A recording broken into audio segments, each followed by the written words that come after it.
Good morning, ladies and gentlemen, and thank you for the opportunity to present our analysis and recommendations to you. Before I begin, I would like to introduce our team from Sigma Consulting: Rishikesh Gandhi, Kushal Chadwa, Samir Sundar, and Aaron Noon. Taking production in-house is often considered as the solution for all outsourcing problems. However, we don't think that's the best solution for you. On the contrary, we think outsourcing to China holds a lot of benefits to you. Why? There is an existing dominant ecosystem in China, with an industry where there's highly seasonal demand and low shelf life. You want a reactive supply chain. In addition, you are the pioneer in this industry. That holds a lot of advantages which are very hard to duplicate. And finally, yes, there have been product recalls because of quality issues, but China still holds several technological and cost advantages. For example, there are cost savings of around 15 to 20% in comparison to other low-cost countries. On this note, let's look at the problem. The problem definition is that there were product recalls because of quality and safety issues. Based on our root cause analysis, we identified problems at both ends of the supply chain. Let's start with the suppliers. Now, these suppliers have been with you for over 15 years. Now, they don't have any motivation to invest in quality because the order sizes are so small, they don't even cover the fixed costs. On a similar note, Walmart and Target have put you under a lot of pressure, especially from the margin perspective, and you pass on this pressure to your suppliers and so on and so forth. Thus, down the supply chain, they're trying to squeeze costs, they're trying to identify opportunities through which they can reduce their costs and maintain profitability, hence the same problem. Going on to your end, the monitoring is very poor, has to improve. And yes, there are bodies in place to enforce implementation. While they're very good for the in-house production, their effectiveness for outsourcing is very low. And finally, there are no initiatives to create incentives for producers to not only reduce costs, but also increase quality. You are doing an excellent PR campaign. I should say we are very impressed. But in addition to that, with recommendations on the supply front, I'm going to give it to Rushi, who's going to describe them to you and convince you why they are the best course for your company going forward.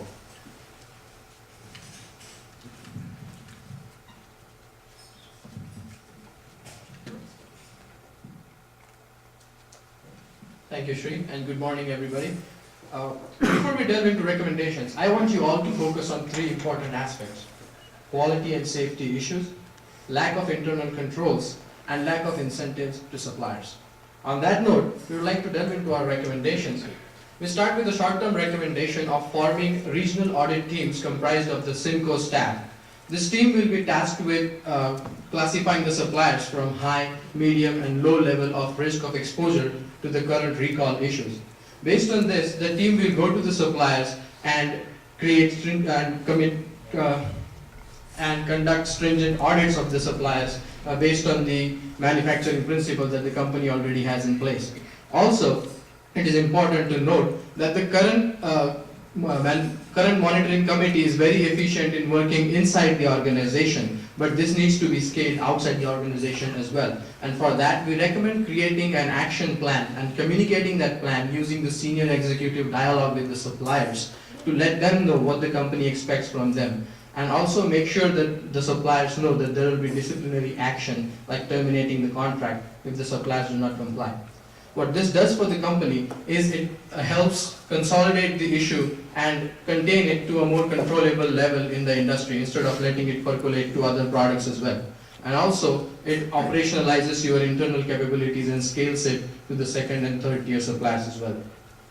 Based on this, we also have a long-term recommendation for you.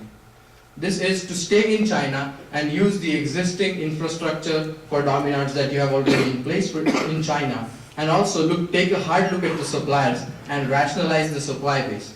This will make it easier to deal with a smaller number of suppliers, and also now that the same spend is being spread over a smaller number of suppliers, it will be easier to take some pressure off the supplier margins as well.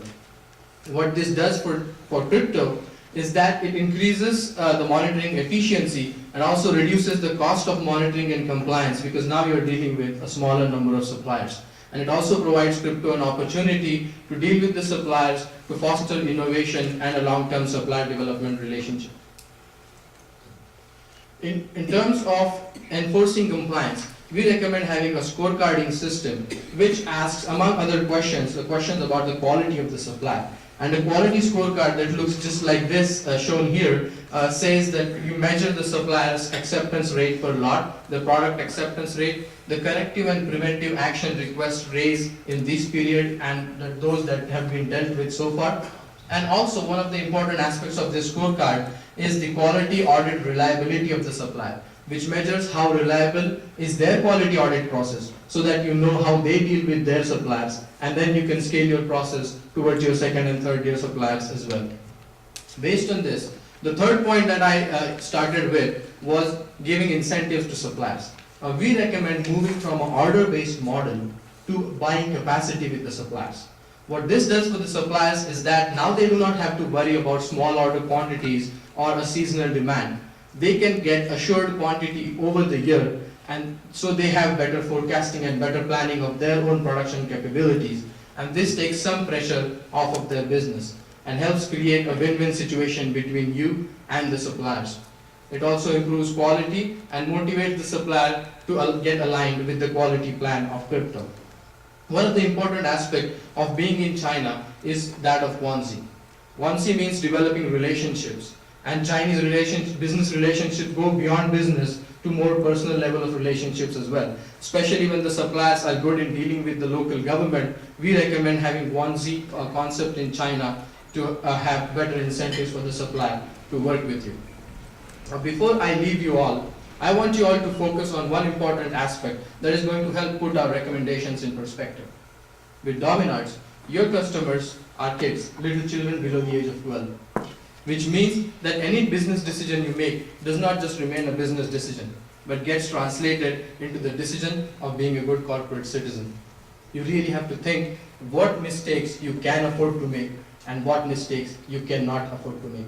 On that note, I would like to turn the time for any questions you have. Thank you.